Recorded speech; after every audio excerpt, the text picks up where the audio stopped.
किसी ने सच ही कहा है कि लहरों से डरकर नौका पार नहीं होती, कि लहरों से डरकर नौका पार नहीं होती और कोशिश करने वालों की कभी हार नहीं होती। ये किसी ने सच कहा है कि लहरों से डरकर नौका पार नहीं होती और कोशिश करने वालों की कभी हार नहीं होती है। स्वागत है आपका अपने YouTube चैनल फ्यूचर एकेडमी में। मैं स्वागत करता हूं शिवम आपका। और आज मैं आपके लिए लेकर आया हूं कि भूगोल की मैंने बोली थी क्लासेस स्टार्ट हो जाएगी, तो आज मैं आपको जियोग्राफी पढ़ाऊंगा, भूगोल पढ़ाऊंगा। और भूगोल कैसे पढ़ाऊंगा, आखिर भूगोल में कौन कौन से टॉपिक जो है वो पहले पढ़ाए जाएंगे और किस प्रकार से कौन सा टॉपिक कब चलेगा और किस टॉपिक को पहले लिया जाएगा और किस टॉपिक को बाद में लिया जाएगा और कितने टॉपिक होंगे टोटल भूगोल में। और भूगोल कैसे पढ़ाई जाएगी, मैपिंग के जरिए पढ़ाई जाएगी या स्क्रीन पे मैप लगा के बताया जाएगा या मैप यहाँ पे बना के बताया जाएगा, वो सब कुछ आपको इस वीडियो में बताने वाला हूं। और कितने टॉपिक हैं, कौन सा टॉपिक सबसे फर्स्ट नंबर पे आएगा और कौन सेकंड पे आएगा, इस प्रकार से मैं आपको यहाँ पे इस वीडियो में डिटेल में बताने वाला हूं। तो आगे तक बने रहिए, क्योंकि देखो स्टार्टिंग है, थोड़ा सा आपको लग रहा होगा कि थोड़ी सी जो यहाँ पे डिजिटल बोर्ड नहीं है, नहीं तो बस क्लिक किया, थोड़ा मतलब पहले से ही स्क्रीनशॉट बना लिया, उसके बाद पीडीएफ वगैरह बना ली और उसके बाद क्लिक करते रहे। लेकिन यहाँ पे मैं हाथों से लिखूंगा, यहाँ पे मार्कर के जरिए, तो यहाँ पे थोड़ा सा वक्त लग सकता है, थोड़ा सा टाइम लग सकता है। लेकिन एक एक चीजें यदि मैंने यहाँ पे आपको बोर्ड पे हर चीज समझा दी, मैप के जरिए मैंने आपको भूगोल समझा दी, आप केवल ज्यादा नहीं कह रहा हूं, स्टार्टिंग की केवल 5 से 6 क्लास ले लेना। कितनी? 5 से 6 क्लास ले लेना। 5 से 6 क्लास लेने के बाद यदि आपको लगे कि हाँ हमें भूगोल समझ में आ रही है, तभी आप भूगोल की क्लास लीजिए, अन्यथा भूगोल की क्लास मत लीजिए। तो आज मैं आपको यहाँ पे स्टार्टिंग बताने वाला हूँ कि भूगोल के कैसे पढ़ाया जाएगा, कौन कौन से टॉपिक आएंगे। तो टाइम वेस्ट नहीं करते हुए स्टार्ट करते हैं। तो सबसे पहले स्टार्ट कर देते हैं। मैं आज आपको बता देता हूं, यहाँ पे लिखा था लहरों से डरकर नौका पार नहीं होती और कोशिश करने वालों की कभी हार नहीं होती। ठीक, कोशिश करते रहो। ये एग्जाम नहीं निकला, अगला एग्जाम निकलेगा, अगला एग्जाम नहीं निकला, फिर से निकलेगा। कई बार प्रयास करने के बाद सफलता आपको जरूर मिलेगी। तो सफलता की कगार पर हो आप लोग, पीछे मत हटना और इसी प्रकार से लगे रहना, आप एक ना एक दिन जरूर अच्छे मुकाम पर जाओगे। तो सबसे पहले मैं बता देता हूं कि टॉपिक बाय टॉपिक चलेंगे। सबसे पहला टॉपिक क्या होगा, सबसे पहला टॉपिक यहाँ पे लिख लेता हूं। सबसे पहला जो टॉपिक होगा वो होगा भारत का परिचय। भारत का परिचय, भारत का परिचय।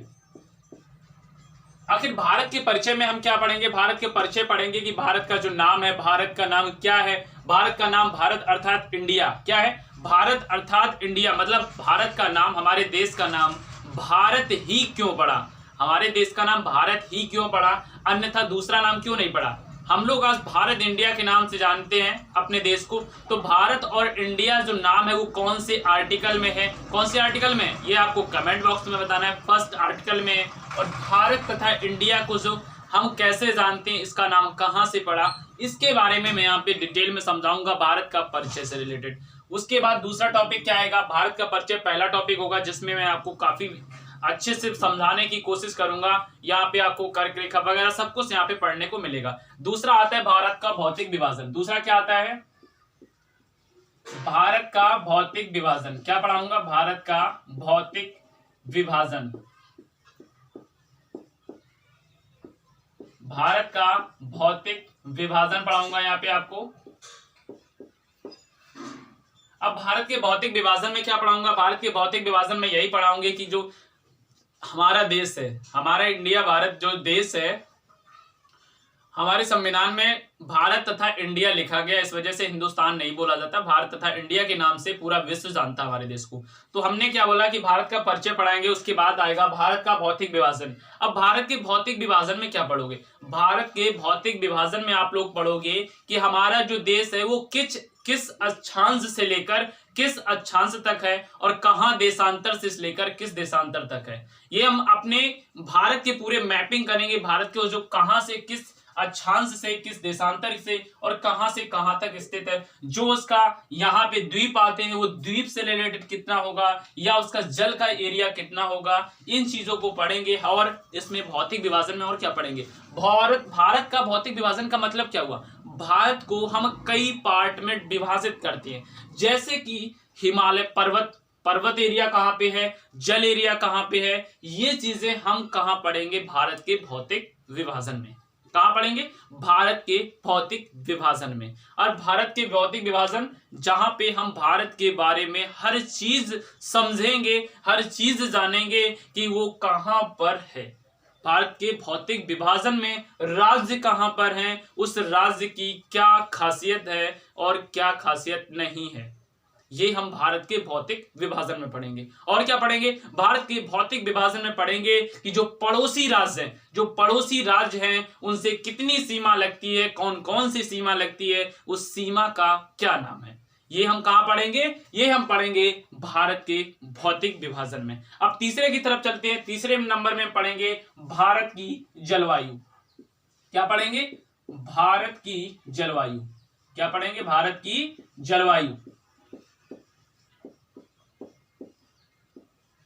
अब भारत की जलवायु में क्या पढ़ेंगे, अब भारत की जलवायु में यह पढ़ेंगे कि भारत में जलवायु जो मानसून है, मानसून सत्र कब से स्टार्ट हो जाता है और मानसून कब कहां से प्रारंभ करता है, और हमारे देश की जो जलवायु है वो कैसी है, उष्ण है, शीत है, शीतोष्ण है, उष्ण कटिबंधीय है, ये कैसी जलवायु है, ये कैसा है, ये हम सब कहां पढ़ेंगे, भारत की जलवायु में। कहां पढ़ेंगे, भारत की जलवायु में। उसके बाद पढ़ेंगे हम भारत का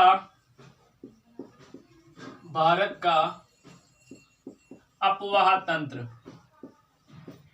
अपवाह तंत्र, यहां पे हम क्या पढ़ेंगे, यहां पे हम जानेंगे कि कौन कौन से तंत्र हैं, अपवाह तंत्र के बारे में पढ़ेंगे यहां पे। और 4 चीजें हो चुकी है। उसके बाद 5th नंबर पर पढ़ेंगे भारत की बहुउद्देशीय परियोजनाएं। क्या पढ़ेंगे, भारत की बहुउद्देशीय परियोजनाएं। क्या पढ़ेंगे, उद्देशीय परियोजनाएं।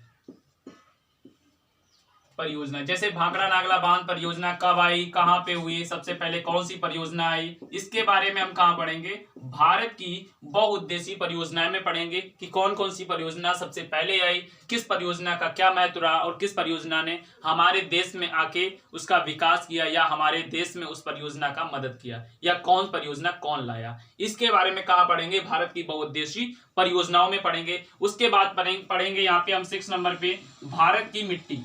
क्या पढ़ेंगे, भारत की मिट्टी। भारत की मिट्टी।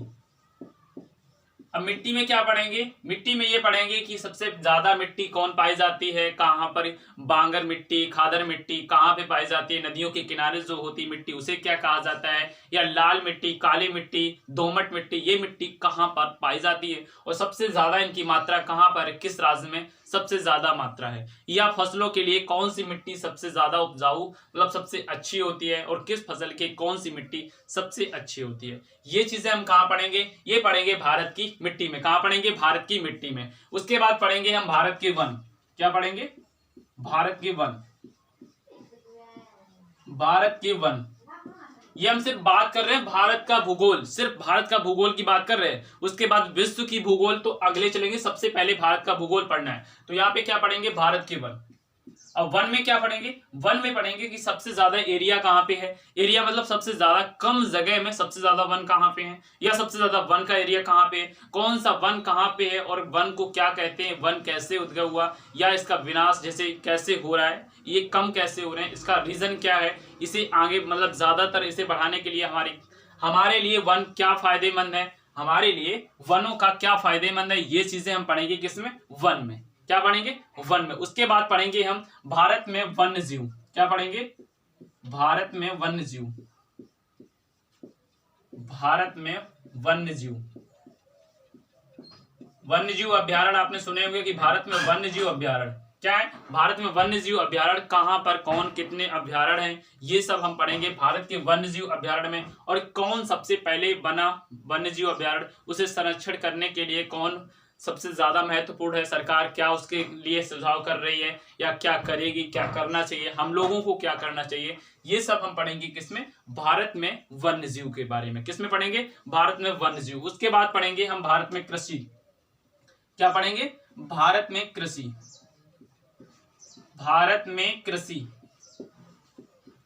ये तो आपने सुना होगा कि हमारा देश जो है वो कैसा है, कृषि प्रधान देश है। कैसा है, कृषि प्रधान देश है, मतलब हमारे देश में सबसे ज्यादा क्या होती है, कृषि। इसी वजह से सबसे ज्यादा रोजगार कौन देता है, कृषि। तो हमारे देश में कहा जाता है कि भारत में कृषि, मतलब हमारा देश जो है वो कृषि प्रधान देश है। कैसा है, कृषि प्रधान देश है। हम यहाँ पे कृषि के बारे में पढ़ेंगे, कौन सी फसल कहाँ सबसे ज्यादा होती है, कौन से राज्य में, दालें जैसे कहाँ पर सबसे ज्यादा होती है, गन्ना सबसे ज्यादा कहाँ पर होता है। इन सवालों के जवाब आपको इसमें मिलेंगे बाकायदा डिटेल में। और क्या फायदा होता है कृषि करने से, क्या नहीं होता है, और कहाँ सबसे ज्यादा कृषि क्या उपजाऊ है, गेहूं कहाँ ज्यादा होता है, इसके लिए क्या करना चाहिए, ये सब हम। और इसमें मिट्टी में क्या पढ़ेंगे कि कृषि जो है, सबसे पहले मिट्टी जब पढ़ लेंगे तो मिट्टी से रिलेटेड हमें पता चल जाएगा कि यहाँ की फसल, मतलब जो है कृषि की जो है, गेहूं सबसे ज्यादा कहाँ होगा। तो हम यहाँ पे अनुमान लगा सकते हैं कि इस वाली मिट्टी में गेहूं सबसे ज्यादा उपज देता है। तो हम यहाँ पे मतलब एक फायदेमंद इससे ये हो जाएगा।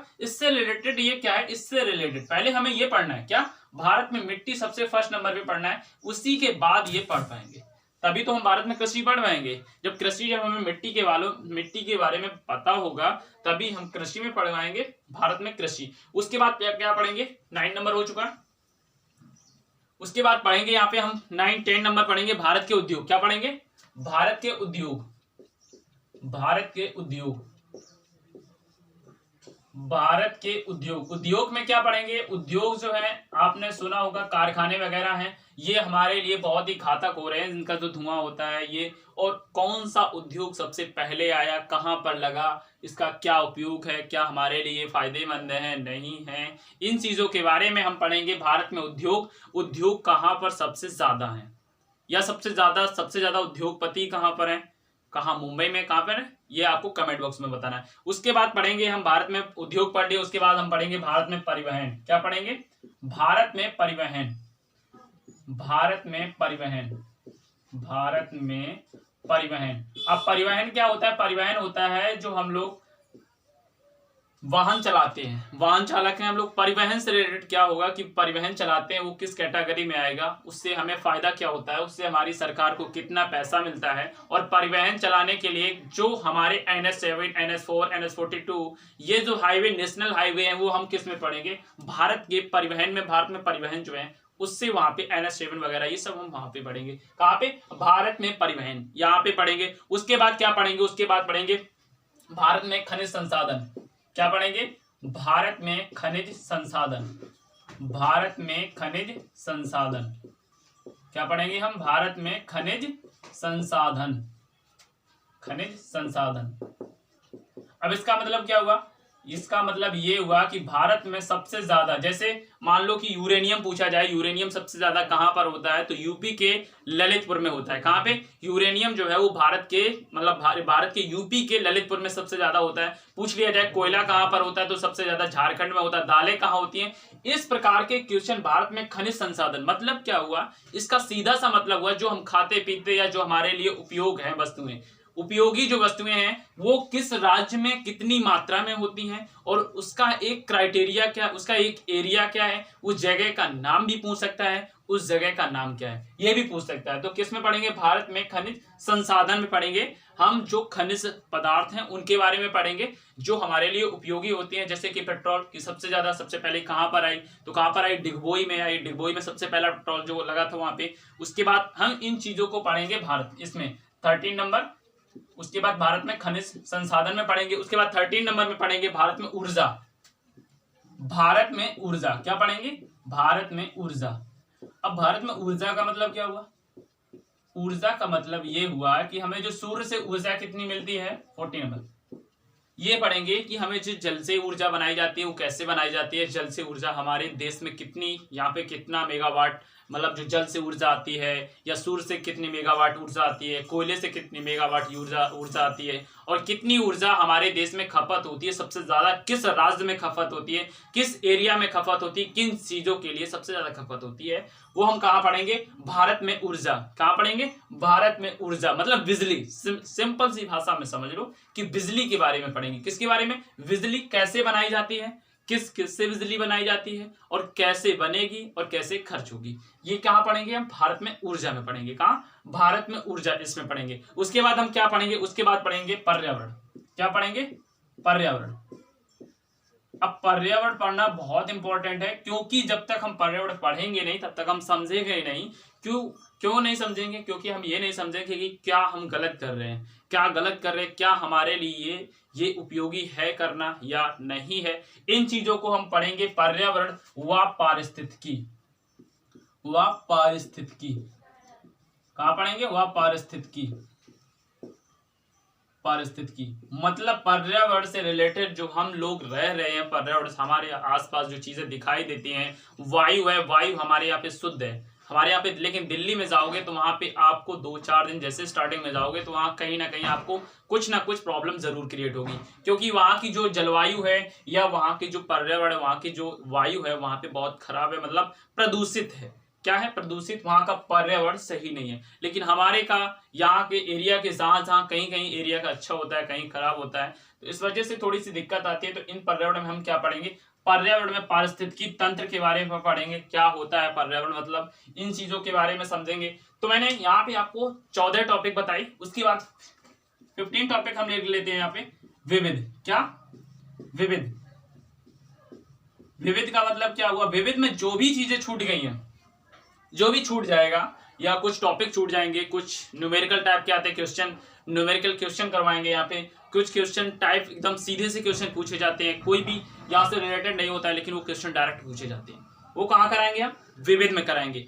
तो यहाँ पे 14 टॉपिक मैंने यहाँ पे लिख लिए, नोट डाउन कर लीजिए, क्योंकि 14 टॉपिक आपके स्टार्ट हो जाएंगे। आज मैं सिर्फ यहाँ पे आपको परिचय बताने आया था कि जियोग्राफी कैसे पढ़ेंगे और किन टॉपिक को। देखो, जब तक आपको ये नहीं पता होगा कि हमें जियोग्राफी में सबसे पहले क्या पढ़ना है या उसके बाद टॉपिक कौन आएगा, अब आपके माइंड में सेट रहेगा। जैसे ही मैं भारत का परिचय पढ़ा दूंगा, आपको पता है कि भारत के परिचय के बाद भारत का भौतिक विभाजन पढ़ना है, तो आप भारत का भौतिक विभाजन पढ़ने के लिए आप उतावले रहेंगे, जल्दी से करेंगे कि सर जल्दी से भारत का परिचय खत्म करो, उसके बाद भारत का भौतिक विभाजन पढ़ो। लेकिन भारत का भौतिक विभाजन तभी पड़ेगा जब भारत का परिचय पड़ेगा। उसके बाद यहाँ पे बताइए भारत की जलवायु के बारे में पढ़ाएंगे। उसके बाद भारत का अपवहन तंत्र पढ़ाएंगे। उसके बाद भारत की बहुउद्देशीय परियोजनाएं जो आई हैं, वो कौन कौन सी बहुउद्देशीय परियोजनाएं, उनको पढ़ाएंगे। उसके बाद भारत की मिट्टी पढ़ाएंगे। जब मिट्टी पढ़ाएंगे तो हमें कृषि पढ़ने की थोड़ी सी आवश्यकता पड़ेगी, तो कृषि हमारा इससे रिलेटेड कम टाइम में खत्म हो जाएगा, ये जो कृषि है जल्दी खत्म हो जाएगा। उसके बाद पढ़ाएंगे भारत के वन सबसे ज्यादा कहाँ होते हैं, कौन सा वन कहाँ, मैंग्रोव वन कहाँ पाए जाते हैं, ये बताना है, ये चीजें पढ़ाएंगे। उसके बाद भारत में वन्यजीव संरक्षण कहाँ, कौन सबसे पहले कौन से अधिनियम के तहत आया, किसने लाया, कौन लाया, ये सब पढ़ाएंगे। भारत में कृषि सबसे ज्यादा कहाँ उपजाऊ होती है, कौन सी फसल किस राज्य में सबसे ज्यादा होती है, वो हम कहाँ पढ़ाएंगे? भारत में कृषि में पढ़ाएंगे। उसके बाद भारत के उद्योग के बारे में पढ़ाएंगे। उसके बाद भारत में परिवहन तंत्र है, जो हम लोग बाइक वगैरह चलाते हैं, ये कैसे सबसे ज्यादा इससे मतलब जैसे सरकार को है सबसे ज्यादा इनकम कहाँ से होती है, तो सेवा कर से होती है। तो सेवा कर, परिवहन कर, ये क्या है, ये किसके डायरेक्ट सरकार के पास जाता है, केंद्र के पास जाता है, या इनडायरेक्ट तरीके से जाता है, ये आपको सब कुछ पढ़ाएंगे भारत में परिवहन। उसके बाद पढ़ाएंगे भारत में खनिज संसाधन। अब खनिज संसाधन के बारे में, कोयला कहाँ पर होता है, ये क्यों होता है, कैसे कोयला बनता है, कोयले की खान सबसे बड़ी कहाँ है, विश्व में कहाँ, ये चीजें हम कहाँ पढ़ाएंगे? भारत में खनिज संसाधन के बारे में। उसके बाद भारत में ऊर्जा। अब भारत में ऊर्जा का मतलब क्या हुआ? भारत में ऊर्जा का मतलब सीधा सा हुआ कि ऊर्जा जो है वो सबसे ज्यादा किस से बनती है, कोयले से बनती है, या हमारे सूर्य से बनती है, या पानी से बनती है, ये कैसे बनती है, क्यों बनती है, और कितनी खपत हो जाती है हमारे देश में, और एक दिन में कितनी मेगावाट ऊर्जा बनाई जाती है, और एक दिन में कितनी मेगावाट ऊर्जा खत्म हो जाती है, ये सब हम कहाँ पढ़ेंगे? भारत में ऊर्जा। उसके बाद पर्यावरण व पारिस्थितिकी तंत्र के बारे में पढ़ेंगे। उसके बाद जो भी सिलेबस बच जाएगा जियोग्राफी के बाद, जो भी सिलेबस बच जाएगा वो कहाँ रखेंगे? विविध में रखेंगे। कहाँ रखेंगे? विविध में। तो एक बार स्क्रीनशॉट ले लीजिए। तो आप लोगों ने स्क्रीनशॉट ले लिया होगा। तो हमने आपको बताया कि इन चीजों को कैसे पढ़ना है, क्या क्या पढ़ना है, कैसे नहीं पढ़ना है, इन चीजों के बारे में हमने आपको डिटेल में समझा दिया, तो आपको समझ में आया होगा। लेकिन बस एक धैर्य रखिए कि थोड़ा सा टाइम लग रहा है। हमने बोला था 15 से स्टार्ट हो जाएगा, लेकिन थोड़ा सा समझते हो आप लोग कि इंटरनेट का ज्यादा इशू चल रहा है, लेकिन उसका सॉल्यूशन मिल चुका है, वो 15 GB का मिल चुका है, तो उससे चला रहे हैं, थोड़ा थोड़ा चल रहा है। स्टार्टिंग हो जाइए, और स्टार्टिंग हो रही है। जैसे कि मैंने बोला था मैथ की क्लासेस आपको मिलने लगी हैं। उसके बाद रीजनिंग की भी आपको क्लासेस मिलने लगी हैं, और आज से आपकी ज्योग्राफी की जो क्लास है वो भी आपकी रेगुलर स्टार्ट हो जाएंगी।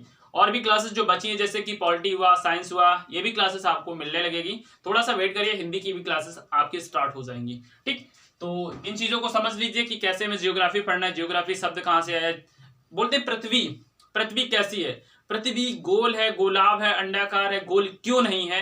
इन सवालों के जवाब आपको कहाँ मिलेंगे, भारत का भौतिक विभाजन। जब हम भारत का भौतिक विभाजन पढ़ा रहे होंगे तब हम आपको बताएंगे कि पृथ्वी आखिर गोल क्यों नहीं है, पृथ्वी आखिर गोल क्यों नहीं है, ये हम पढ़ाएंगे भारत के भौतिक विभाजन में कि पृथ्वी क्यों गोल नहीं है। अक्षांश देशांतर, भारत के अक्षांश देशांतर, दो देशांतरों के बीच की दूरी को क्या कहते हैं, दो अक्षांश रेखाओं के बीच की दूरी को क्या कहते हैं, ग्लोब पर बना जो मैप होता है जो एक जाल टाइप का होता है उसे क्या कहते हैं।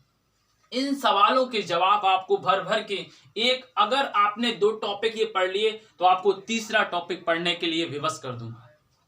तो आपको तीसरा टॉपिक पढ़ना ही पड़ेगा क्योंकि मैं इतने डीप समझाऊंगा कि एक एक चीज बारीकी से समझाऊंगा, कोई भी रह ना जाए पॉइंट। ठीक, तो अब यहीं पर मैं थोड़ा सा स्टॉप कर देता हूं और ये बताना है, ये आपको जरूर शेयर करना है सभी लोगों के पास और ज्यादा से ज्यादा शेयर करिए। और ये बताइए कि ये आपको कैसा लगा वीडियो, और जो स्टार्टिंग कर रहा हूँ, स्टार्टिंग पॉइंट है वो कैसा हो रहा है, या जो भूगोल की क्लासेस हैं आपको कैसी लगे, या आप कमेंट करके जरूर बताइए। और ये क्लासेस हैं आपकी रेगुलर स्टार्ट हो जाएंगी, कल से आपको ये वीडियो प्रोवाइड कर दिया जाएगा और टाइमिंग पर हो जाएगा। और 11 बजे आपको वीडियो जो मैथ का सर का जो मैथ का वीडियो आ रहा है वो भी आप देखिए, वॉच करिए। और सभी सर को बढ़िया से कमेंट कीजिए और सभी सर को बढ़िया सा एक प्यार भरा कमेंट जरूर कीजिए। और हमें भी अगर आपको अच्छा लगे तो एक कमेंट जरूर करिए। तो अब मैं यहीं पर स्टॉप करता हूँ। Thank you, all the best.